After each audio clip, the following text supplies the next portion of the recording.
तेज गर्मी में यह आदमी बर्फ की सिली पर लेटा है, लेकिन कड़काती धूप से बर्फ पिघलने लगती है तो आदमी पल पीला हो जाता है।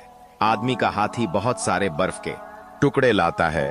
आदमी ठंडी बर्फ पर बैठ जाता है, उसको चाटा चूसता है, मुंह में टूसता है, लेकिन ज्यादा बर्फ खाने से आदमी का शरीर बर्फीला हो जाता है।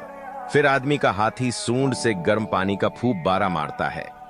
आदमी ठीक हो जाता है, लेकिन हाथी सैड हो जाता है क्योंकि किसी ने लाइक एंड सब्सक्राइब नहीं किया।